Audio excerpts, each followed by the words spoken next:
السلام علیکم۔ میں ہوں سیف الرحمان، انفو کے گودام میں ایک بار پھر سے خوش آمدید۔ دوستو، کیا آپ نے کبھی سوچا ہے کہ وہ لوگ جو اپنے گھروں، اپنے دیس اور اپنے عزیزوں سے محروم ہو چکے ہیں، ان کی زندگی کیسے گزرتی ہوگی؟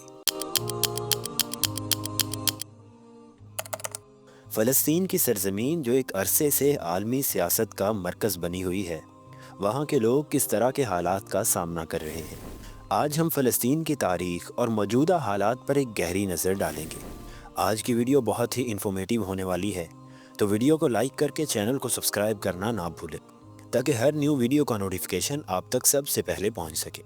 دوستو، فلسطین کا official name state of Palestine ہے۔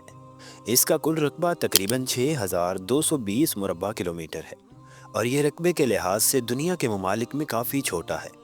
فلسطین کے ہمسایہ ممالک میں اسرائیل، جارڈن، لبنان اور مصر شامل ہیں۔ فلسطین کی سرزمین بنیادی طور پر ویسٹ بینک اور غزہ اسٹریپ پر مشتمل ہے۔ اگر اس کی کل آبادی کی بات کی جائے تو فلسطین کی کل آبادی تقریباً 5.5 ملین افراد پر مشتمل ہے۔ یہ آبادی کے لحاظ سے بھی دنیا کے چھوٹے ترین ممالک میں شمار ہوتا ہے، اور اس کی زیادہ تر آبادی مغربی کنارے اور غزہ اسٹریپ میں تقسیم ہے، اور فلسطینی پناہ گزینوں کی بڑی تعداد جارڈن، لبنان اور دیگر عرب ممالک میں بھی آباد ہے۔ فلسطین کی آفیشیل زبان عربی ہے۔ عربی زبان فلسطین میں سب سے زیادہ بولی جانے والی زبان ہے اور تمام سرکاری کاموں میں بھی استعمال کی جاتی ہے۔ اس کے علاوہ انگریزی بھی فلسطین میں تعلیمی اور کاروباری سطح پر استعمال کی جاتی ہے۔ دوستو، فلسطین کی تاریخ قدیم ترین انسانی تہذیبوں کی نشاندہی کرتی ہے، اور یہ سرزمین ہمیشہ سے مذہبی، ثقافتی اور جغرافیائی طور پر بہت زیادہ اہمیت رکھتی ہے۔ فلسطین کا مقام مشرق وسطیٰ میں ہے، جو 3 اہم مذاہب یعنی اسلام، عیسائیت اور یہودیت، ان کے لیے مقدس سمجھا جاتا ہے۔ آئیے اس تاریخی سرزمین کی قدیم تاریخ کو تفصیل سے دیکھتے ہیں۔ دوستو، جب فلسطین میں آباد ہونے والی قوموں کا ذکر آتا ہے تو ان میں سب سے پہلے کنعانی قوم کا ذکر آتا ہے۔ کنعانیوں نے تقریباً 3000 قبل مسیح کے دوران اس علاقے کو آباد کیا۔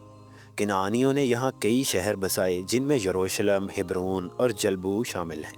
کنعانیوں کی ایک اہم خصوصیت یہ تھی کہ انہوں نے متعدد دیوتاؤں کی عبادت کی، اور ان کی مذہبی زندگی میں دیوتاؤں کا مرکزی کردار نظر آتا تھا۔ ان کا سب سے بڑا دیوتا ایلوہیم تھا، جس کی عبادت مختلف شہروں اور مقامات پر کی جاتی تھی۔ اس دور میں فلسطین کا علاقہ ثقافتی طور پر انتہائی متنوع تھا، اور یہ پورے مشرق وسطیٰ میں تجارتی راستوں کا مرکز بھی تھا۔ اس کے بعد بائبل میں ہمیں عبرانیوں کی آمد کا ذکر ملتا ہے، اور ان کی آمد تقریباً 1900 قبل مسیح میں ہوئی۔ حضرت ابراہیم علیہ السلام کے دور سے یہ سلسلہ شروع ہوا، جب وہ اللہ تعالیٰ کے حکم پر فلسطین پہنچے اور وہاں پر آباد ہوئے۔ حضرت اسحاق علیہ السلام اور حضرت یعقوب علیہ السلام کے ذریعے عبرانیوں کی نسل نے فلسطین میں قدم جمایا۔ حضرت یعقوب علیہ السلام کے 12 بیٹے تھے، جنہوں نے اسرائیلی قبائل کی بنیاد رکھی۔ اسرائیل کی سلطنت کا آغاز حضرت داؤد علیہ السلام کے دور میں ہوا، جو 1000 قبل مسیح میں بادشاہ بنے۔ حضرت داؤد علیہ السلام نے اسرائیل کو متحد کیا اور اس کی طاقت کو بڑھایا۔ ان کے بیٹے حضرت سلیمان علیہ السلام نے سلطنت کا انتظام کیا اور یروشلم میں عظیم عبادت گاہ کی بنیاد رکھی، جسے بعد میں ہیکل سلیمانی کے نام سے جانا گیا۔ یہ ہیکل یہودیوں کے لیے مقدس ترین مقام تھا۔ حضرت سلیمان علیہ السلام نے اپنے والد حضرت داؤد علیہ السلام کی وصیت پر تقریباً 970 قبل مسیح میں اس ہیکل کی تعمیر کا آغاز کیا۔ اس کی تعمیر میں تقریباً 7 سال لگے، اور یہ ہیکل نہایت شان و شوکت سے بنایا گیا۔ اس ہیکل میں تابوت سکینہ رکھا جاتا تھا، جس میں حضرت موسیٰ علیہ السلام اور دیگر انبیاء کرام علیہ السلام کی مقدس اشیاء محفوظ تھیں۔ تقریباً 587 قبل مسیح میں نبوکد نظر کی قیادت میں بابل کے لشکر نے یروشلم پر حملہ کیا اور اس ہیکل کو تباہ کر دیا، اور ہیکل میں موجود تابوت سکینہ کو بھی اپنے ساتھ بابل لے گئے۔ اس کے ساتھ ساتھ انہوں نے ہیکل کی باقیات کو بھی شدید نقصان پہنچایا۔ اس کے بعد ہیکل کی دوبارہ تعمیر کی گئی، لیکن 70 عیسوی میں رومیوں نے دوبارہ حملہ کر کے اسے تباہ کر دیا۔ آج کل مسجد اقصیٰ اور اس کے ارد گرد کا علاقہ وہ مقام ہے جہاں ہیکل سلیمانی واقع تھا۔ اس وجہ سے یہ علاقہ مسلمانوں، عیسائیوں اور یہودیوں کے لیے مقدس ترین مقام سمجھا جاتا ہے، اور یہاں مختلف تاریخی عمارتیں اور مقامات موجود ہیں۔ اس کے بعد 7ویں صدی عیسوی میں مسلمانوں کی فوج حضرت عمر بن خطاب رضی اللہ تعالیٰ عنہ کی قیادت میں فلسطین پہنچی اور یروشلم کو فتح کیا۔ مسلمانوں نے یروشلم کی فتح کے بعد مسجد اقصیٰ کی ازسر نو تعمیر کی، جو اسلامی دنیا کے 3 مقدس ترین مقامات میں شامل ہے۔ حضرت عمر نے یروشلم میں عیسائیوں اور یہودیوں کے حقوق کا احترام کیا اور ان کے ساتھ امن و امان کے قیام کی کوششیں کی۔ اس کے بعد خلافت اموی اور عباسیوں کے دور میں فلسطین ایک اہم اسلامی مرکز بن گیا۔ مسلمانوں نے یہاں اپنی ثقافت اور تعلیمات کو فروغ دیا اور فلسطین میں اسلامی عہد کی اہمیت اور زیادہ بڑھ گئی۔ اس کے بعد عثمانی سلطنت نے 16ویں صدی میں فلسطین پر قبضہ کر لیا اور اسے اپنی سلطنت کا حصہ بنا لیا۔ عثمانی دور میں فلسطین میں سکونت اور تجارت کو بہت زیادہ فروغ ملا۔ مسلمانوں، عیسائیوں اور یہودیوں کے درمیان نسبتاً سکونت کے پرامن تعلقات تھے، حالانکہ عثمانیوں کی حکمرانی میں فلسطینی عوام کو بھی کئی مشکلات کا سامنا کرنا پڑا تھا۔ اس کے بعد فلسطین کی تقسیم اور اسرائیل کے قیام کا ایک اندھیرا باب شروع ہوتا ہے۔ فلسطین کی تقسیم اور اسرائیل کے قیام کی کہانی ایک پیچیدہ اور دردناک تاریخ پر مبنی ہے، جس کا آغاز 20ویں صدی کے اول میں ہوتا ہے۔ یہ وہ دور تھا جب عالمی طاقتوں کے مفادات اور عالمی سیاست نے فلسطین کی تقدیر کو تبدیل کیا اور یہاں کے لوگوں کی زندگیوں کو ہمیشہ کے لیے بدل کر رکھ دیا۔ پہلا بڑا موڑ جو فلسطین کی تاریخ میں آیا وہ 1917 میں آیا تھا، جب برطانیہ نے بلفور اعلامیہ جاری کیا۔ بلفور اعلامیہ کے مطابق برطانیہ فلسطین میں یہودیوں کی آبادکاری کی حمایت کرتا تھا، حالانکہ اس میں فلسطینی عربوں کے حقوق کا کوئی بھی ذکر موجود نہیں تھا۔ اس اعلامیہ نے فلسطینیوں کے اندر بے چینی اور غصہ پیدا کر دیا، کیونکہ وہ اپنی سرزمین پر غیر ملکی حکمرانی اور یہودی آبادکاری کو تسلیم کرنے کے لیے تیار نہیں تھے۔ دوسرا بڑا مرحلہ 1947 میں آیا، جب اقوام متحدہ نے فلسطین کے مسئلے کا حل پیش کرنے کے لیے ایک تجویز پیش کی۔ اقوام متحدہ نے فلسطین کو تقسیم کرنے کا منصوبہ بنایا، جس میں ایک یہودی ریاست اور ایک عرب ریاست قائم کی جانی تھی، اور یروشلم کو ایک بین الاقوامی شہر کے طور پر رکھا جانا تھا۔ فلسطین کے علاقے کو 56% یہودیوں کے لیے اور 43% عربوں کے لیے مختص کیا گیا تھا۔ یروشلم کو ایک بین الاقوامی شہر بنانے کی تجویز دی گئی تاکہ وہ دونوں مذاہب کے پیروکاروں کے لیے مقدس ہو۔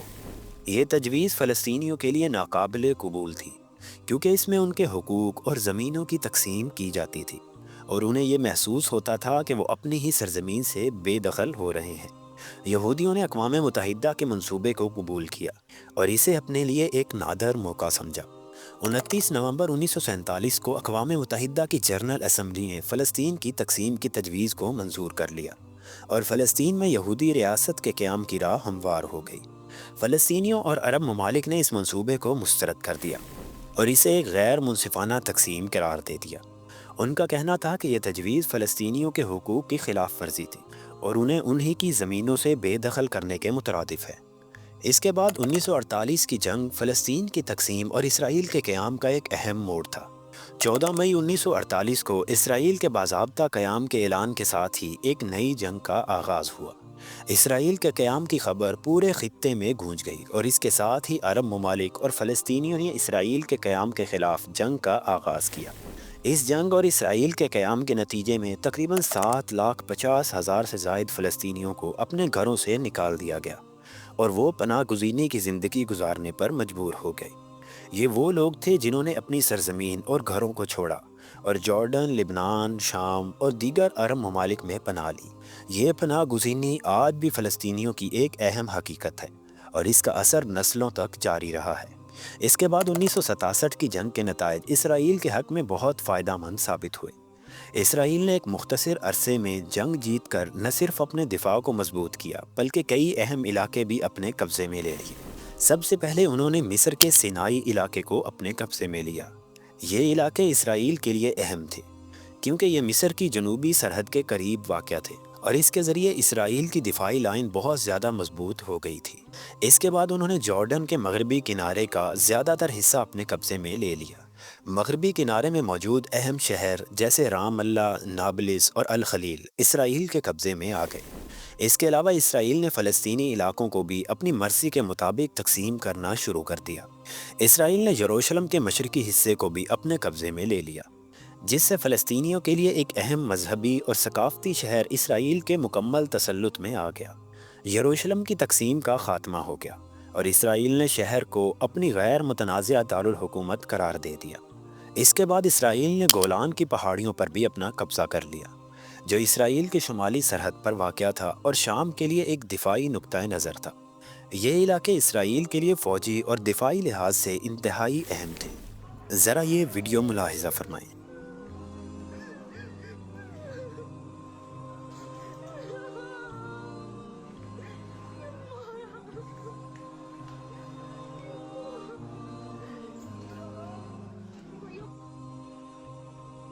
یہ وہ منظر ہے جو غزہ کی سرزمین پر ہر روز دیکھنے کو ملتا ہے۔ جہاں کبھی زندگی کی رونق تھی، آج وہاں ملبہ اور تباہی کا راج ہے۔ یہ صرف عمارتوں کی نہیں، انسانوں کی امیدوں کی بھی تباہی ہے۔ غزہ کی پٹی جہاں لاکھوں فلسطینی اپنے وطن کی آزادی کی جدوجہد میں مصروف ہیں، آج اسرائیلی فوجی جارحیت کا شکار ہے۔ اکتوبر 2023 سے جاری اس جنگ میں ہزاروں فلسطینی شہید ہو چکے ہیں، جن میں بچے، خواتین اور بزرگ لوگ بھی شامل ہیں۔ عالمی برادری نے اس جارحیت کی مذمت کی ہے، لیکن عملی طور پر فلسطینی عوام کی مدد کے لیے کوئی ٹھوس اقدامات نہیں کیے۔ اقوام متحدہ اور دیگر عالمی ادارے صرف قراردادوں تک محدود ہیں، جبکہ فلسطینیوں کی نسل کشی جاری ہے۔ اور یہی حالات ہمارے مسلم ممالک کا ہے۔ حالانکہ عرب و عجم کے تمام بڑے علماء نے اسرائیل کی اس ظالمانہ دہشت گردی کو دیکھتے ہوئے امت مسلمہ پر جہاد کو فرض قرار دے دیا ہے، لیکن امت مسلمہ کے حکمران اپنی ہی عیاشیوں اور مسئلوں میں الجھے ہوئے ہیں۔ انہیں غزہ کی ماؤں، بہنوں اور معصوم بچوں کی چیخیں اور آہ و پکار سنائی ہی نہیں دے رہی۔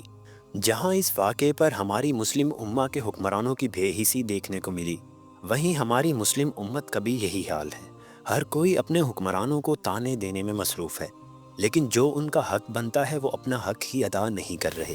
اس موقع پر ہم سب کا حق بنتا ہے کہ ہم اپنے مظلوم فلسطینی بھائیوں کو اپنی دعاؤں میں یاد رکھیں، ان کے لیے جو بھی مالی مدد ممکن ہو وہ کریں، اور سب سے بڑھ کر اسرائیل اور اس کے اتحادیوں کی پروڈکٹس کا بائیکاٹ کریں، کیونکہ وہ ہمارے ہی پیسوں سے ہمارے بہن بھائیوں اور ہمارے ہی بچوں پر بمباری کر رہے ہیں۔ فلسطینی عوام، خاص طور پر بچے، جنگ اور تباہی کے باوجود اپنے حقوق کی جدوجہد جاری رکھے ہوئے ہیں۔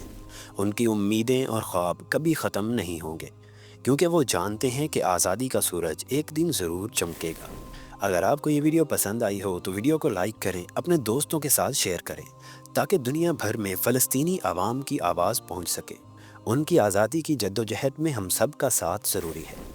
میں اللہ تعالیٰ سے دعا کرتا ہوں کہ اللہ تعالیٰ فلسطینی عوام کی غائبانہ مدد فرمائے اور مسلم امہ کو اتحاد اور غیرت عطا فرمائے۔